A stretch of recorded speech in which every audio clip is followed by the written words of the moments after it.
Alors donc Laurent Morinière, je dirige un ensemble de commerces alimentaires sur Angers qui s'appelle des Halles et des Gourmets.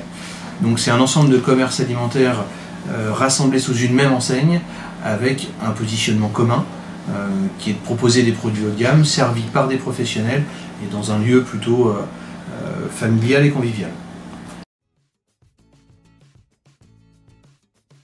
L'enjeu, c'est de se positionner sur un marché qui est hyper concurrentiel sur Angers. Les enseignes alimentaires ont explosé sur Angers et sur sa périphérie. L'enjeu du moment, c'est vraiment de se retrouver sur un positionnement unique qui nous distingue et qui nous permet d'exister parmi tout ça.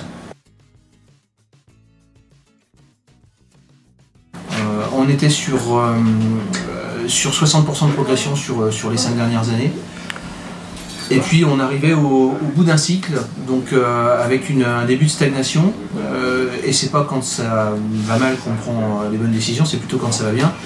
J'ai eu l'occasion de rencontrer Catherine sur une conférence organisée par le Centre des jeunes dirigeants, le CJD, où elle était intervenante et où elle est aussi formatrice. Et à partir de là, on a commencé à travailler ensemble.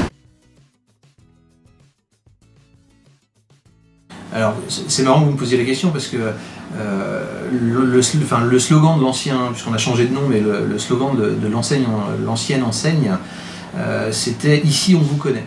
Et en fait, à travers l'étude qu'on a fait, l'étude client qu'on a fait avec Catherine, on s'est aperçu que finalement les clients on ne les connaissait pas tant que ça. L'étude nous a permis de vraiment savoir exactement ce que veulent nos clients, là où ils nous attendent, là où ils ne nous attendent pas du tout.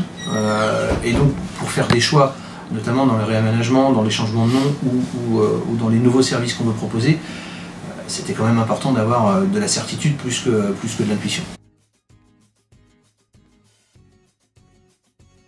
L'idée de départ, c'est de se dire le changement dans une entreprise, quand on change quelque chose, quoi que ce soit, il y a toujours des réticences au changement.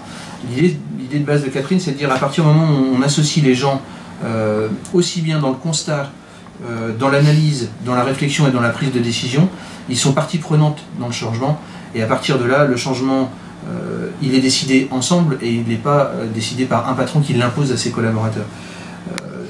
Du coup, on arrive à un vrai esprit d'équipe, une vraie cohésion et des vraies décisions collectives qui font que derrière, on n'est pas obligé de tirer une charrue, mais on a des gens qui sont à côté de nous et qui avancent avec nous.